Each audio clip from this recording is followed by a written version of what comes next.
संसार में सबसे बड़ा भय यदि है तो क्या है?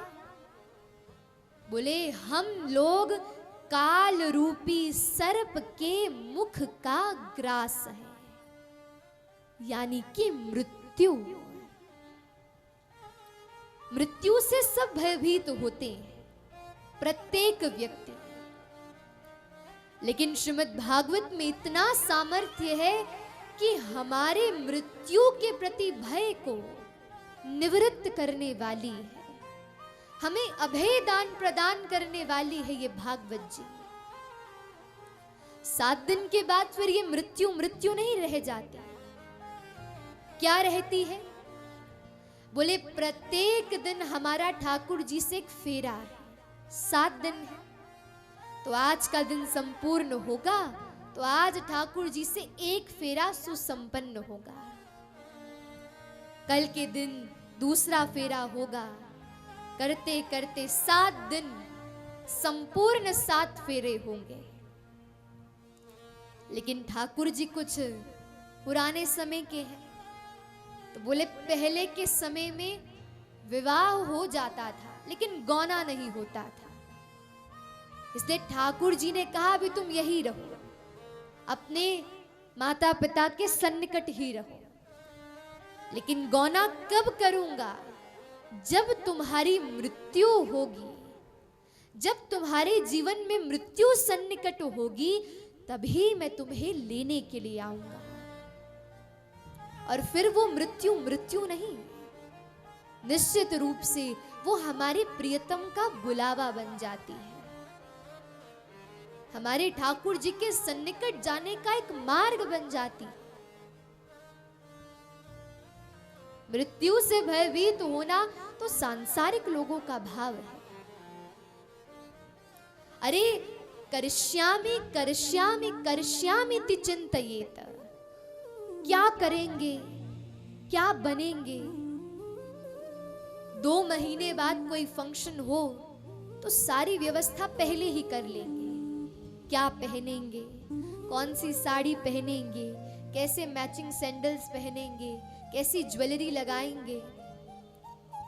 लेकिन जो जीवन में वास्तविक उत्सव है, जो जीवन में ध्रुव है, मृत्युर जन्मवताम वीर देहेन सह जायते, ये मृत्यु तो अटल है, लेकिन कभी इस मृत्यु के बारे में विचार किया? कभी भी नहीं। उल्टा कोई बोले तो उसके मुख पर हाथ पहले रख देंगे, अरे अशुभ क्यों बोलते हो, क्यों मृत्यु की चर्चा करते। यही हम लोगों की अज्ञानता है।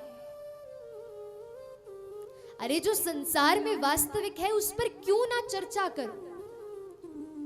श्री रामचरितमानस हमें जीना सिखाती है, लेकिन ये भागवत हमें मरना सिखाती है कि जीवन में कैसे मरा जाए।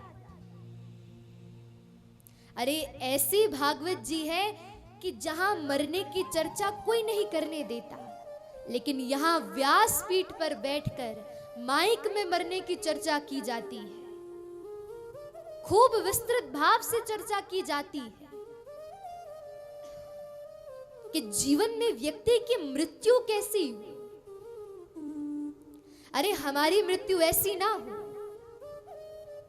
कि वेंटिलेटर पर मृत्यु हो जाए, कैंसर से ग्रसित होकर मृत्यु हो जाए, हॉस्पिटल्स में मृत्यु हो जाए, परिवार को देखते देखते मृत्यु हो जाए। अरे नहीं, जब कभी भगवान के सम्मुख जाओ तो सांसारिक कामना मत करो। यदि कोई कामना करनी भी है तो क्या करो कि हे राधा रमन लाल, हे बिहारी जी, मेरी मृत्यु हो तो कैसी हो। मैं वृंदावन धाम में हूं और प्रातः का समय हो और तभी सब वैष्णव जन परिक्रमा कर रहे हूं। मैं भी परिक्रमा करूं, समस्त वैष्णवों को प्रणाम करूं। प्रणाम करता करता धीरे धीरे संकीर्तन करता करता मैं यमुना पुलिन पर आ जाऊं और कुछ क्षणों के लिए वहां बैठूं, हरिनाम उच्चारण करूं, यमुना महारानी में स्नान करूं, आचमन करूं, और तभी यमुना के परली पार आप दोनों शामा शाम विद्यमान हो और एक ही झलक मिले, ज्यादा भी नहीं, बस एक ही झलक को देखते देखते वहीं अपने प्राणों का परित्याग कर दूं और आप मेरी भुजा पकड़े और भुजा पकड़कर अपने सन्निकट मुझे ले जाए। अरे ऐसी मृत्यु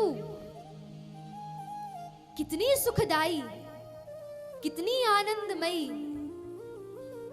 विचार तो करो। अरे विचार करोगे जीवन में तभी मिलेगा।